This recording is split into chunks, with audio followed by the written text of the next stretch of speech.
It's really so unfortunate that sex in exchange for marks does not only happen in higher institution, it also happens in secondary school. In secondary school in Nigeria, the reality is that, sexual harassment, sexual molestation, even rape happens in secondary school. This is quite sad, but, it's very true. But the surprising thing here that I've got to find out is the fact that the school are now trying to cover up. Schools are trying to cover up for reasons best known to themselves. Can you imagine for sexual harassment, sexual molestation to have happened in the school and the school authorities are trying to cover up? Probably they are also guilty one way or the other, or maybe they have also been involved in this act. Anyway, guys, before we delve right into the details of today's news, if this is your first time here, you have not subscribed to this channel, kindly go ahead and subscribe. Like this video, also leave your opinions in the comments section below.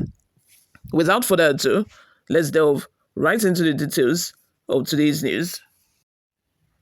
Sarah Reporters has obtained damning audio recordings of victims narrating their ordeal at the hands of a disgraced teacher. A major sex for mark scandal has rocked Babs Fafunwa Millennium Senior Secondary School in Ojodo, Bega, Lagos State, with the management of the school actively attempting to cover up the abuse of at least 11 girls by a further maths teacher, Mr. Egberongbe Adegbenga Tohib. Sarah Reporters has obtained damning audio recordings of the victims narrating their ordeal at the hand of a disgraced teacher. One of the victims detailed how the abuse began when she was in secondary school 1 and how Mr. Adegbenga manipulated her under the guise of helping with her mathematics grades. She said, "When I was in SS1, we were in Mr. Benga's office. When he saw me and my friends, he said he wanted to see me. He said I should come back alone. Later I went back and he asked if I was good at maths. I told him I wasn't very good. He then told my friends to wait outside. He said he could be giving me marks. I asked how, but he said I would understand later. So in the third term, while we were still in SS1, he now said we were about to take exams and asked if I wouldn't do what he asked for. I asked what, and he said if I complied, I wouldn't fail. There was a particular topic he taught us, and we didn't understand it. He then said he would teach me in his office. But before he started, he whispered in my ear, I am going to kiss you after the teaching. After the exam, he told me we should meet at a hotel near Alagbon bus stop. Another victim narrated how he cornered her inside a classroom and attempted to assault her before she managed to escape. The day he touched me first, I confronted him. He said it was a mistake and that my body belonged to him. He said he wanted to date me and that I had no choice. I told him no, the student said. Then one day after school, he found me alone in SS1F class, removed his belt and tried to force himself on me. I kept shouting, Mr. Benga, stop, and I managed to escape. Sarah Reporters learned that the teacher, who was not employed by the government, but personally hired by the school principal, had been molesting female students for years before the scandal came to light. When the scandal surfaced earlier this year, NYSC Corp member Clement James, who was serving in the school and is also an alumnus, played a critical role in exposing the abuse. According to James, he reported the case to several agencies, including Education District 6, DOHS Cares Foundation, Lagos State Ministry of Education, Lagos State Domestic and Sexual Violence Agency, DSVA, and the school principal. Sarah Reporters learned that following these reports, the Ministry of Education's Monitoring and Investigation Department arrested and handed over the teacher to the DSVA. A court subsequently remanded him in March 2025. However, instead of supporting the victims, the school management launched a smear campaign against James, banning him from the school premises and spreading false allegations against him. On Monday, March 24, 2025, James returned to the school after previously being granted permission to take pictures with his students and NYSC certificates. Upon arrival, a teacher, Mrs. Yusuf, seized his phone from a student and handed it over to the principal.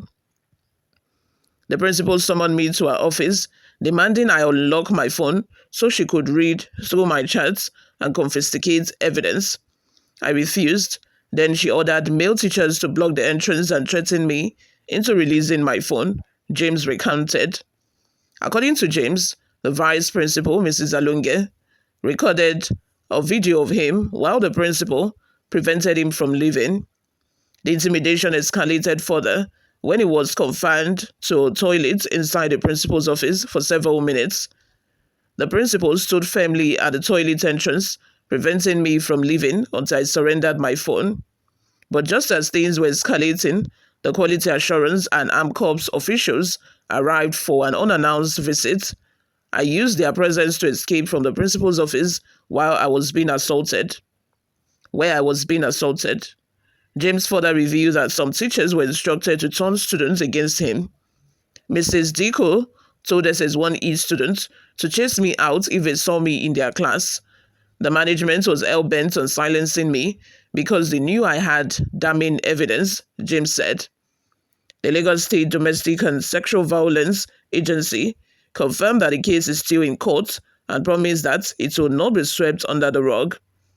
The BID thanked me for speaking up, promised to keep me anonymous, and assured me that the matter wouldn't die under the carpet. They are also looking into how the school management seized my phone and held me in the toilet, James disclosed. It was also confirmed that Mr. Adegbenga was arraigned and transferred to Alausa police station during the first hearing. At the second hearing, he was granted bail with a condition of 300,000 naira. The case is scheduled for its next hearing on April 22, 2025. When Sahara reporters contacted the school principal, Mrs. Oshurindi, she declined the call and subsequently blocked her phone number. The vice principal, Mrs. Alunge, also refused to comment, saying, "The matter is in court and I will not make any comments on it. If the sources giving you information think they have anything to prove, they should come to court."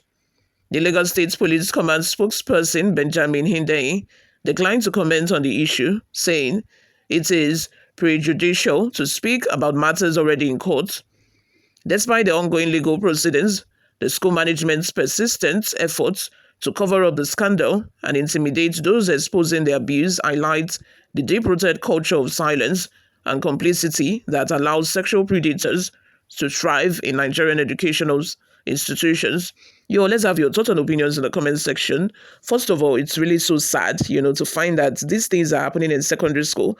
Though I already know that these things exist, but it's just, I thought it happens in those schools that are in villages.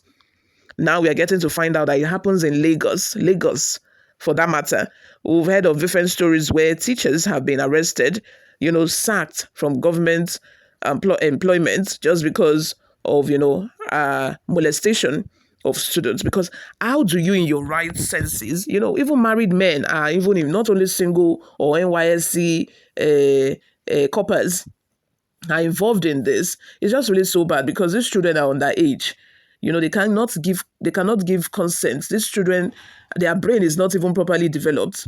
A teacher would, threaten a student. If you don't do this, I've heard of, very, very terrible stories of teachers, even going as far as doing abortion for students that they have impregnated. Just in essence, destroying the lives of these children.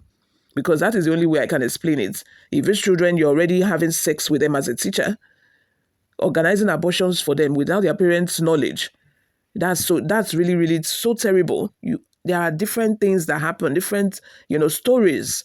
If you sit with these kids and talk to them, they will tell you a lot. It's not easy being a female in Nigeria. Let me just put it like that. It's not easy. Being a girl child in Nigeria is not easy. Let's have your thoughts and opinions in the comment section. And lastly, before I go, I think that there's more to the story of, this NYSC copper who is also an alumni of a school. I think that there's more to the story because according to him, he said his phone was not even seized from him personally. The phone was seized from a student of the school. So my question is, what is your phone doing with that student? Why will you give a student your phone? Like, what kind of cordial relationship is between you and a student for you to have given your phone to a student to use while during school hours, and probably the student was using it to watch videos or play games or anything, which was why the teacher seized the phone from the student and gave it to the principal. Now, I don't agree with how the principal handled the whole thing, by holding him hostage for some hours before he was able to escape. Let's have your thoughts and opinions in the comment section. These are just my opinion. This is how I see it. Let me have your own thoughts and opinions in the comment section as well. Let us continue this conversation over there. Thank you very much for always listening and watching, guys. I will see you all in my next video. Bye for now.